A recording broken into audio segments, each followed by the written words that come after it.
je voulais quand même mettre un peu en perspective le résultat des élections.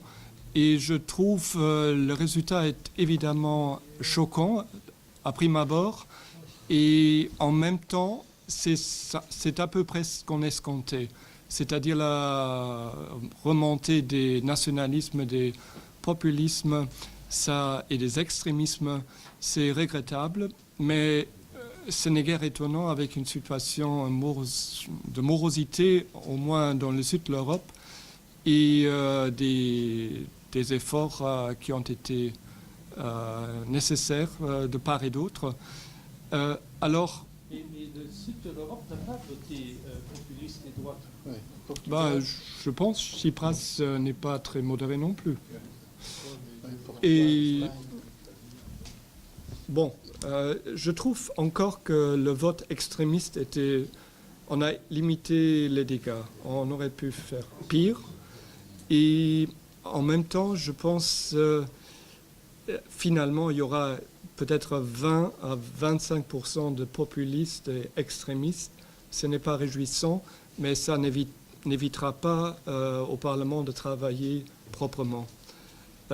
Et je pense qu'il y a un réflexe nationaliste en Europe, en effet, et des vieux démons qui réapparaissent avec une recherche de bouc émissaire. C'est d'abord l'Europe, mais c'est évidemment aussi la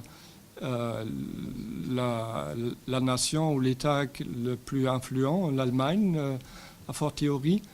Et ce n'est pas étonnant, mais je pense on peut quand même renforcer le camp des pro-européens et on n'est pas là où on doit démissionner et dire finalement le projet a complètement échoué.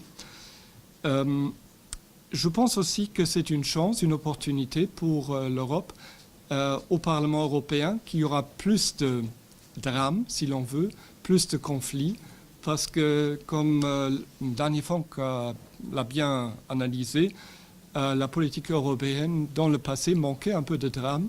C'était dû au fait que l'Europe est un animal politique complexe et pas très sexy à expliquer. Il faut faire des longs discours et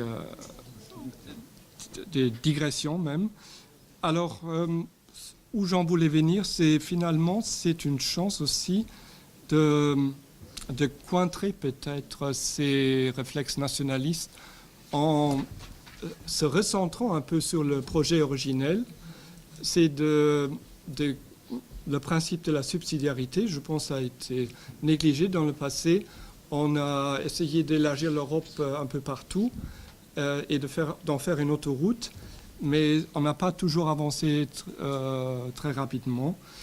Et je crois la grande crainte des peuples, si on peut dire, c'est de perdre un peu l'identité dans ce qu'est ce gigantesque bain européen.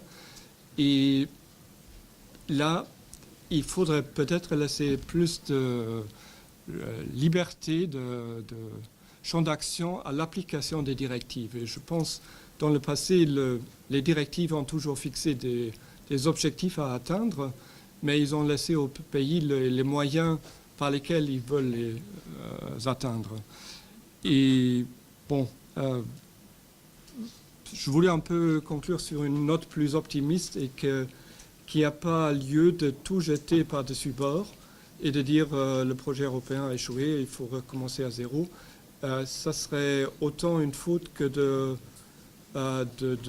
retourner, d'abandonner le projet de l'euro complètement et de dire on recommencera une autre fois comme certains le préconisent.